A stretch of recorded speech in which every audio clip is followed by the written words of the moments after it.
Hi, everyone. Welcome. I hope you're having a good weekend. My name is Durgadas Allon Duriel. I'm the author of the little work, Magic to Transform Your Everyday Life from Llewellyn Books.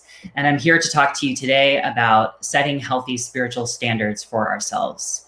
So I know that this is a topic that can evoke a strong emotional reaction from a lot of people, many different types of reactions. There are Virgos in the room, there are Pisces in the room, there are all different kinds of people, all different kinds of astrological configurations, right?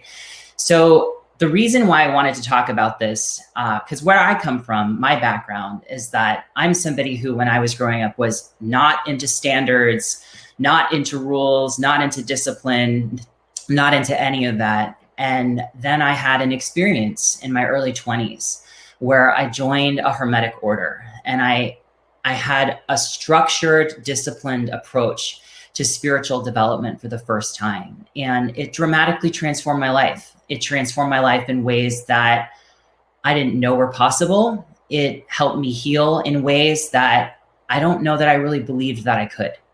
And so I've become a cheerleader of this topic. I focus on it a lot in my book. So if you enjoy this presentation, I encourage you to check out my book.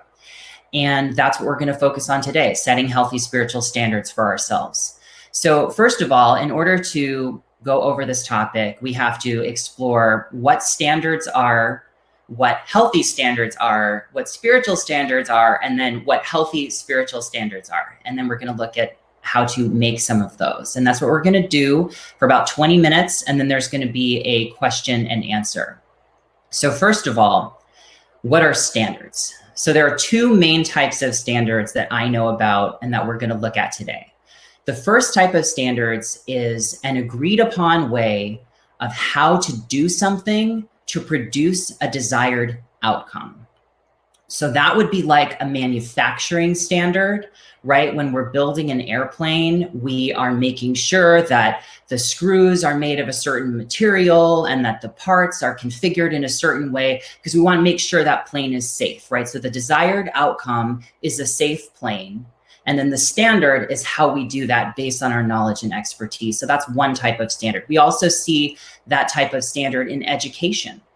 Right? If I'm studying to be an engineer, what do I need to know to be competent in that field so that I can then offer those skills to my employer with whatever I'm tasked with engineering?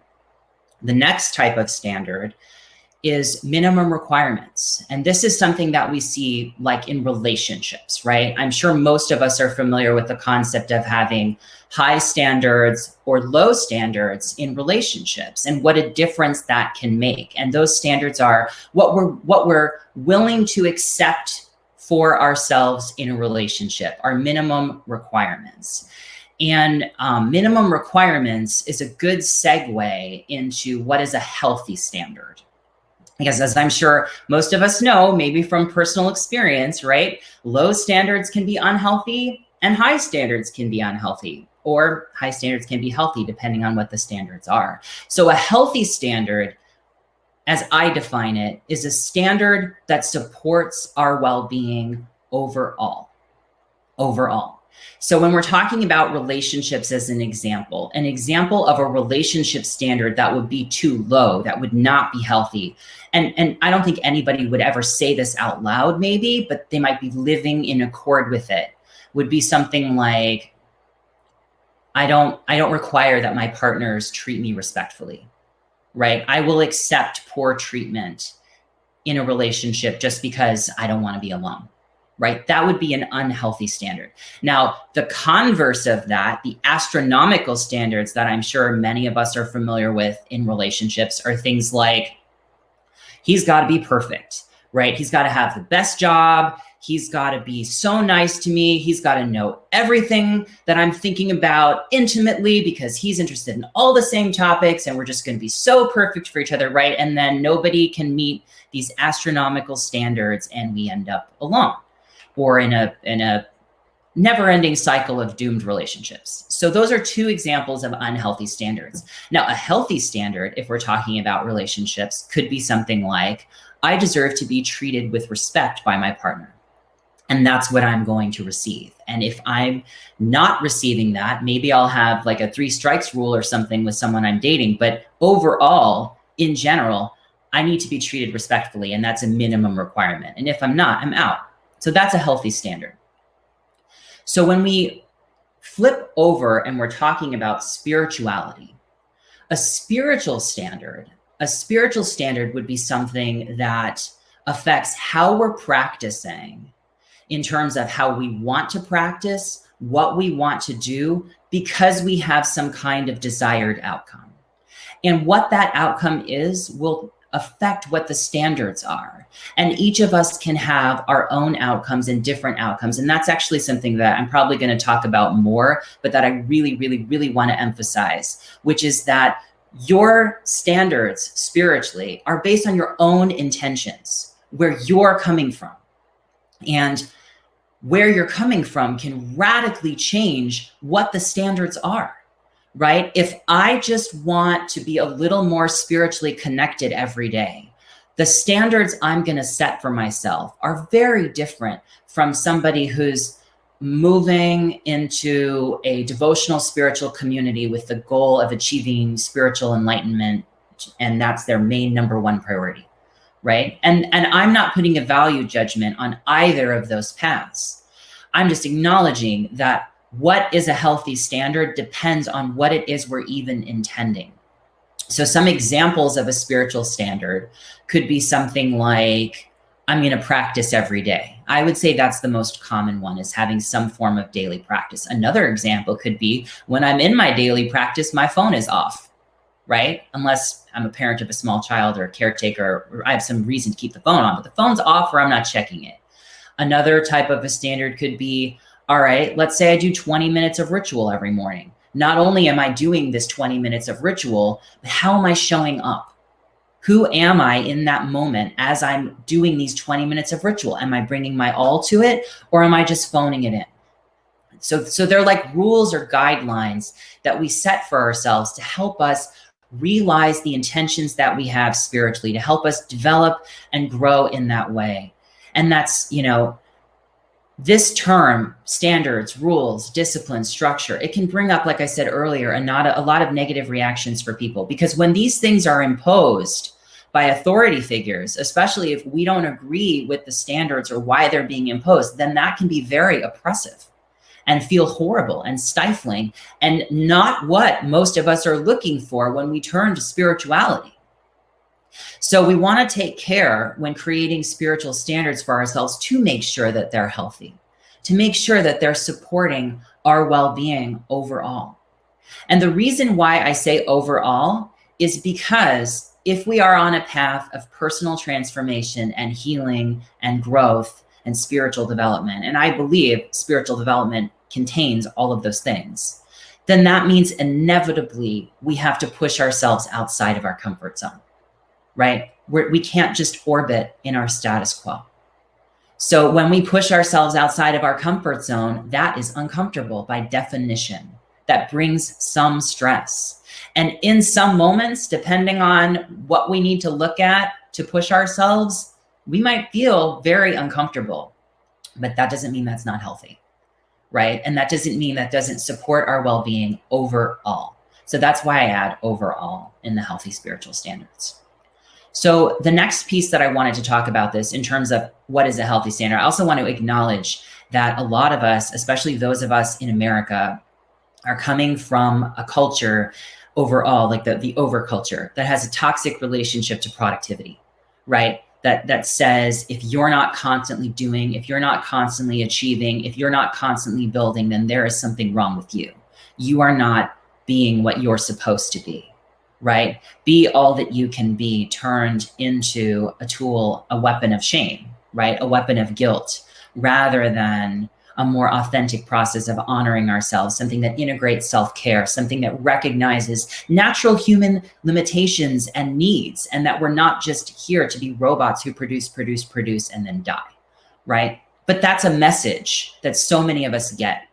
And so I want to be very clear that when I'm talking about healthy spiritual standards, I am not talking about that.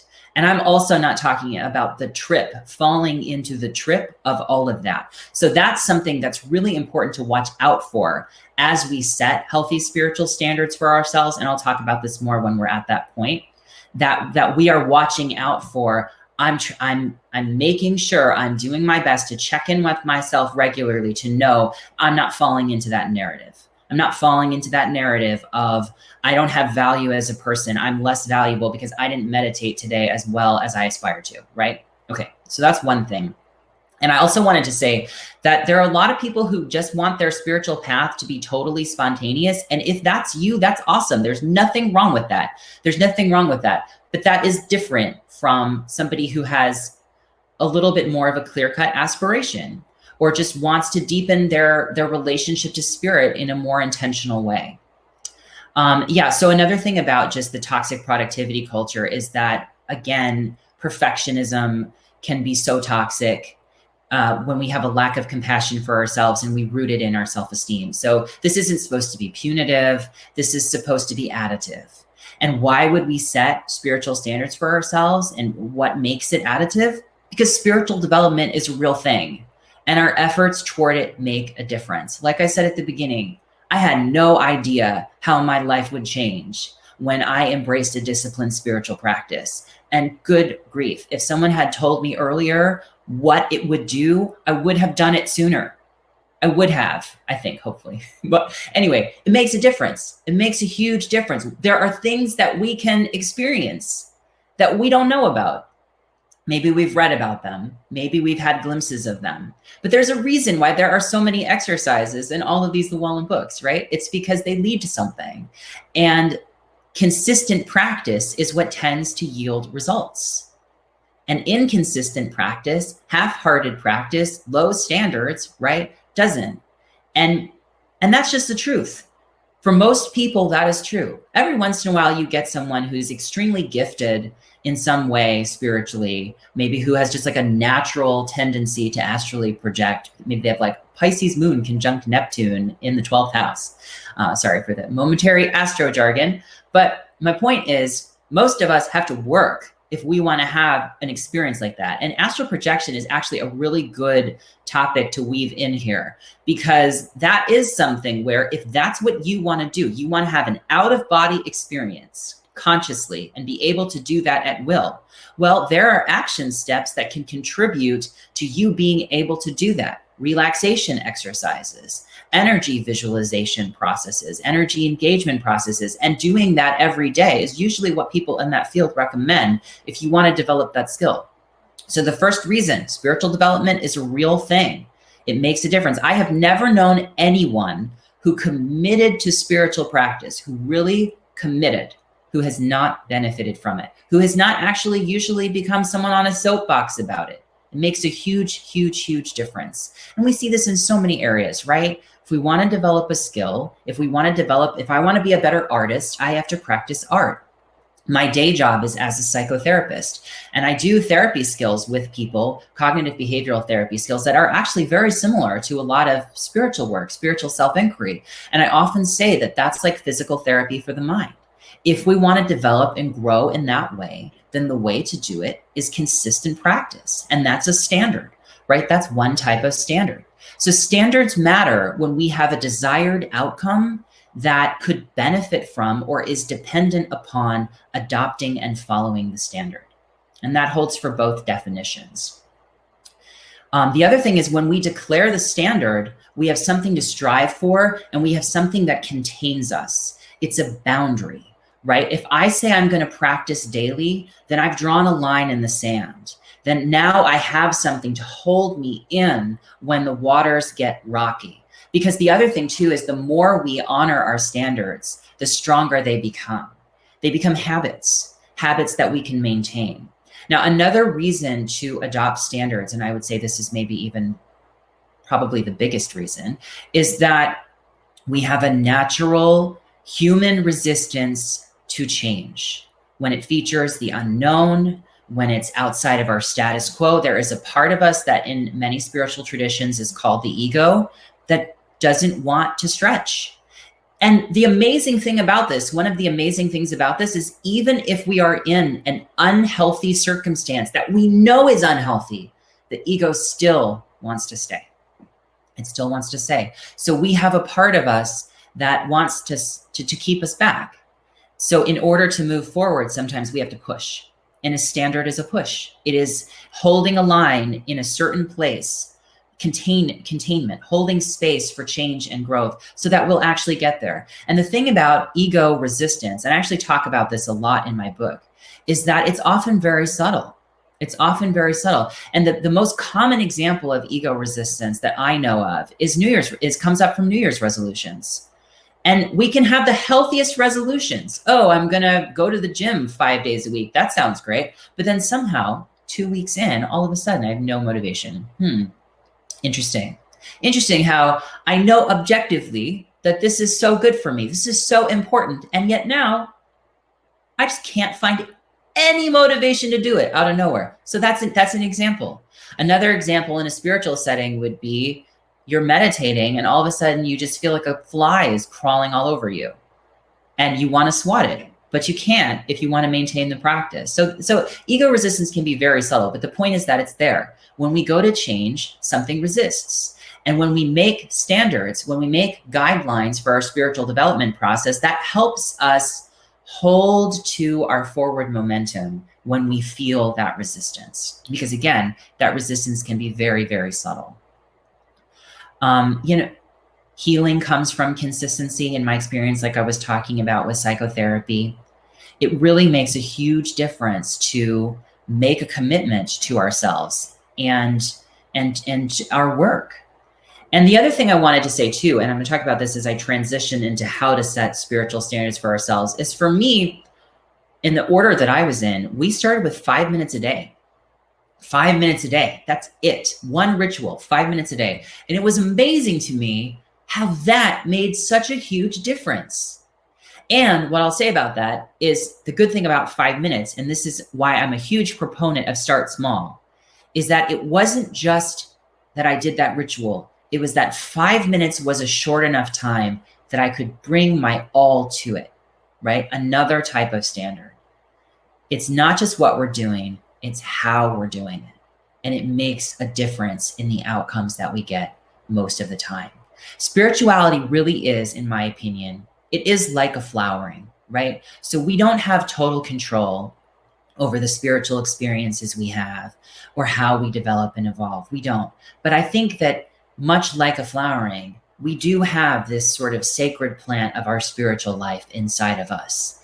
And we can't control when it blooms, but we can make sure that it's nourished, that it's cared for, that the area around it is weeded, that it's planted in a place where it gets direct sun, right? We can do all of those things. And then when we get those things, the plant is healthier. The plant is healthier, whether it's flowered yet or not. And it's more likely to flower and flower sustainably when that moment comes. And so that's really a lot of the value of setting spiritual standards, is taking care of what we have so that we can develop that way, so that we are ready with our jar open when the lightning of spirit strikes to bottle it. That is something we can control. And that is part of the value of spiritual discipline and why we see it all over the world in so many spiritual traditions, Okay, so in terms of how to actually create a spiritual standard, step one for me would be to ask yourself what you want. Again, this is about you. This is about what you want for yourself in your spiritual path. Where do you want to be? You can be specific. I want to astrally project if that's a goal of yours, if it lends itself to that specificity. Or if it's more abstract, like I just want to feel more spiritually connected every day, then you make it more specific. And we make it more specific by focusing on, okay, what does that actually mean? What does it actually mean to be more spiritually connected every day? And what leads you to feel spiritually connected now? What do you think might help you achieve that? Well, when I do ritual, I feel spiritually connected. Okay, so I'm going to do a ritual several times a week. When I read a spiritual book in a meditative state, I feel spiritually connected. Okay, so then I'm going to make space to do that, right? So we have the intention, and then we backwards map. I want to be more spiritually present in my relationships. I want to have a spiritual connection with my partner. Okay, so what does that mean? What does that mean? And what might actually help get me there? So that's an example of how to build a spiritual standard. And one thing I would say about them is when we build them, it's important to set up areas for evaluation and accountability. So for example, daily practice, what I was taught in my Hermetic order, and the funny thing is I would not have resonated with this at all when I was younger and not interested in rules or structure. But they gave us checklists to make sure we did our practices. And I've benefited so much from that, but that's just a basic level of accountability, making sure you've actually done it. Because the thing is, talking about the ego, when I don't hold the line, I've definitely seen, oh, wow, that was so important. And I haven't thought about it in 4 months. I'm sure many of you have had that experience. You had a goal that seemed so important to you, took your eye off the ball, and then it was gone for months at a time. So some form of accountability is important. And evaluation is important too, to be able to say, is this working? Does this feel punitive? Have I turned this into that's my cat. Have I turned this into like a toxic productivity situation? And how do I need to course correct? Because this is really about you. And that's the point. At the end of the day, this is about you and what you want for yourself, how you want to develop spiritually, where you want to go, and to just recognize that there are places to go. There are experiences that we can have. There is healing that we can receive. There is transformation that we can realize. These are not unreal things that we just hope exist. They're actual things we can experience in our lives, and standards are one way of getting there. So thank you all for listening today and coming and showing up on a Sunday. And now we're going to open to some questions.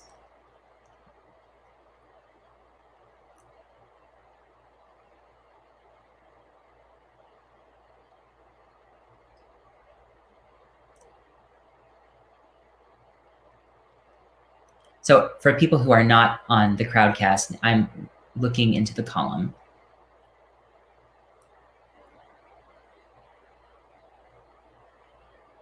Maybe nobody has a question. If anybody has a question, feel free to ask it now.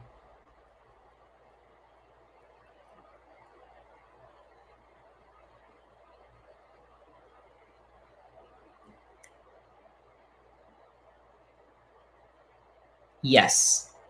I just want to acknowledge that somebody said, Ren said, having guidelines like that seems like it would be good for neurodivergent people in particular. Yes, as someone who has an anxiety disorder and a depressive disorder, it has been extraordinarily helpful for me. I talk about that more in my book.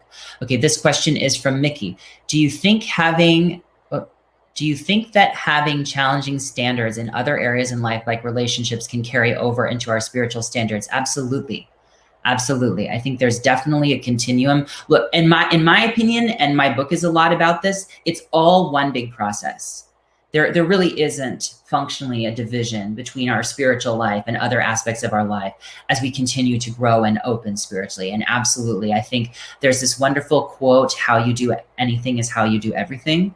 And my first teacher used to say that all the time. And I really benefited from that and see that.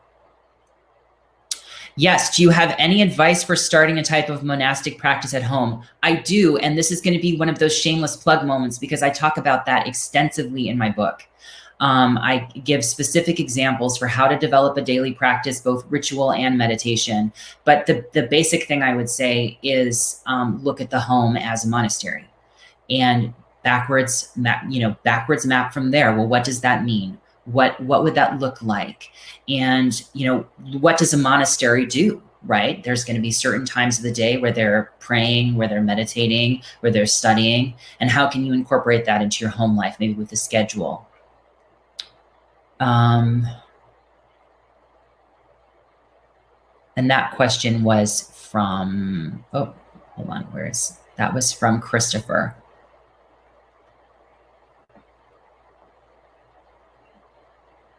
So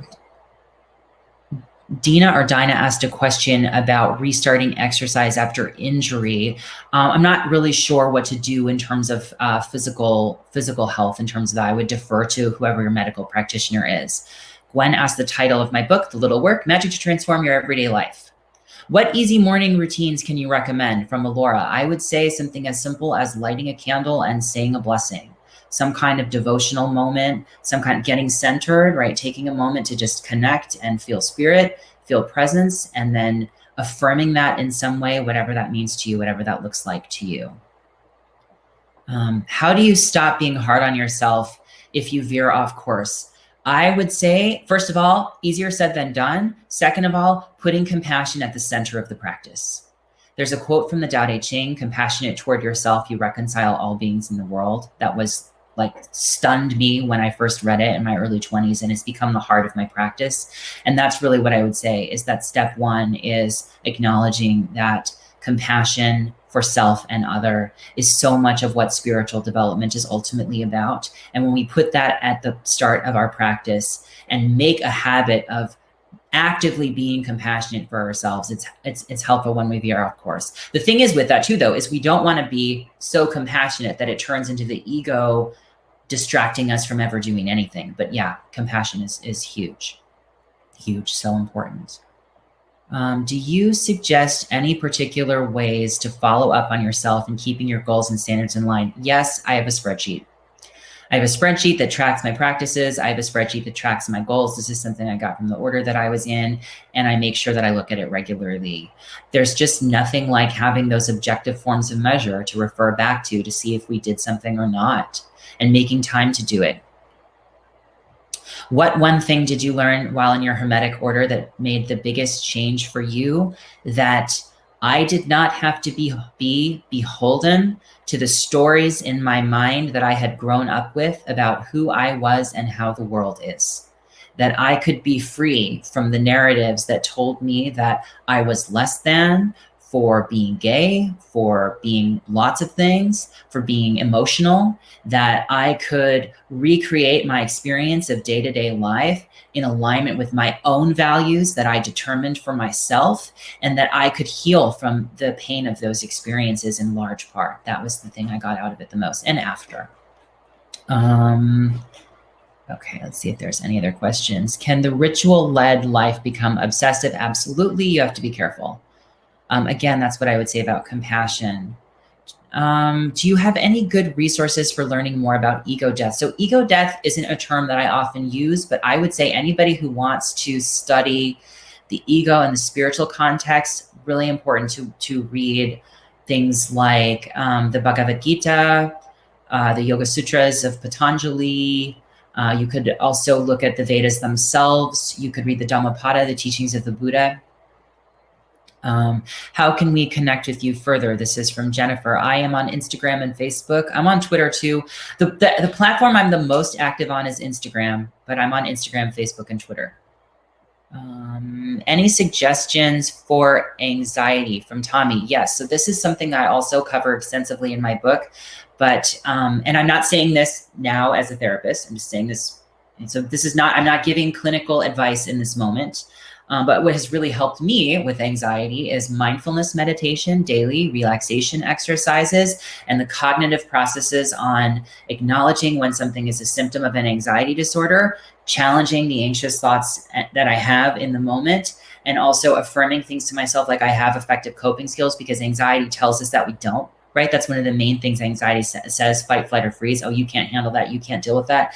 And usually we have more effective coping skills than we think we do, but I talk about that actually specifically in the book. Okay, that's it. Thank you so much, everyone, for coming today. I hope you enjoyed this. And yeah, I'm on Instagram, Facebook, and Twitter. And I hope you have a wonderful rest of your weekend. Take care.